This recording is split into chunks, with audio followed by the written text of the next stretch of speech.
Are Ethereum, Ripple, and Litecoin about to start a reversal against Bitcoin?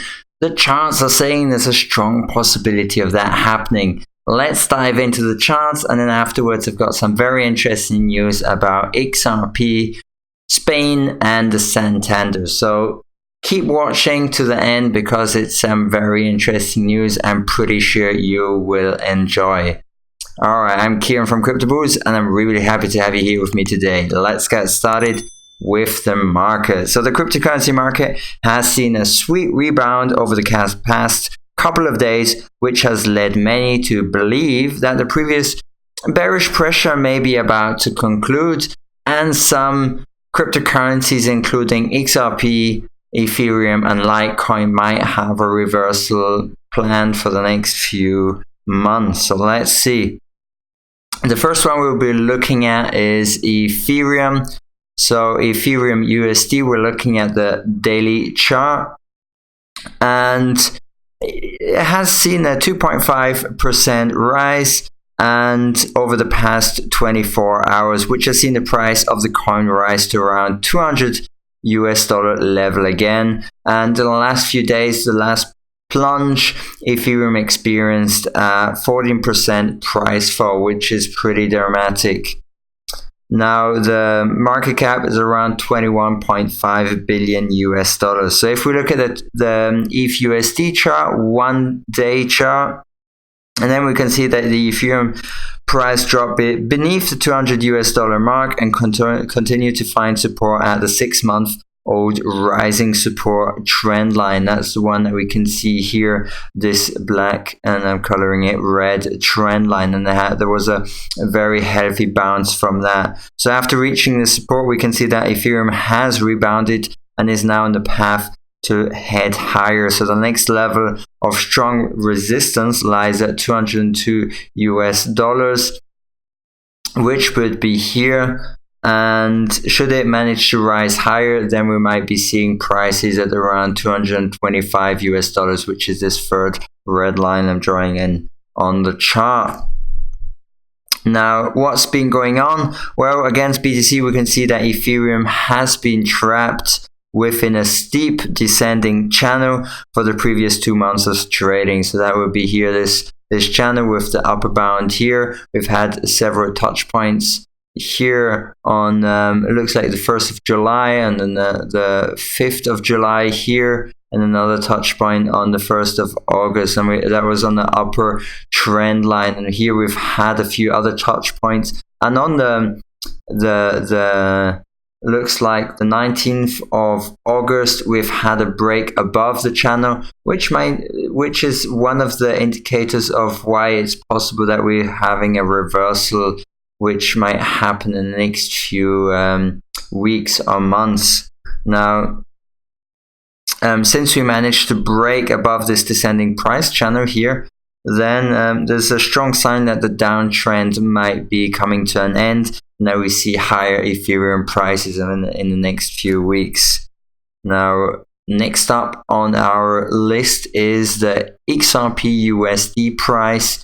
And yeah, it's also very painful to look at. So here we've had a breakdown below this pennant, and we've seen a bit of a relief of 1.3% push above the previous lows. Now, the drop in price was around 30%, and over the last 90 days, as XRP now holds the third position with a market cap of around $12.18 billion. Now, looking at the XRP USD chart, we can see that at the beginning of August, XRP has been hit hard with the coin falling beneath the year-long strong support at around 30 cents, which is this support here. And that's the break below this pennant. So there's an unfortunate break below, and then the plunge down to it actually even touched the 22 cents level, which is very low for XRP. So now XRP is trying to break above the 28 cents level, but it's having a hard time. So let's see if we manage to break past 28 cents level. Then next target will be above the previous support, which is now resistance level at 30 cents. Now, if we look at XRPBTC, here's the same scenario. We've got also a pretty bearish scenario over the last few months, and however, now we can see that it's had a few bounces around the 2455 level. And yeah, we've seen XRPBTC fall below the 3000 sat level, which is a bit unfortunate. And however, during this rebound, XRP has now been able to overcome the resistance of 2800 sats, and hopefully will be trading a bit higher afterwards. So let's see how this develops. Now, quickly, the RSI is trading slightly above the 50 point level, which shows that the bulls are attempting to gain control over the market momentum. If the RSI can climb away from the 50 point level, then we can expect XRP to heading higher towards the 2800 sat price point soon. Now, last but not least for these charts, and that's Litecoin. Litecoin has had a not too bad of a day. However, it's still lost quite a bit of value over the last few weeks. And it's seen now a 2% price increase, which is pretty good, but it's still quite a big drop that we had over the last week. And that's around 20% in the last 30 days. Litecoin is ranked around the 5th position, and it's got a market cap of around $4.9 billion US.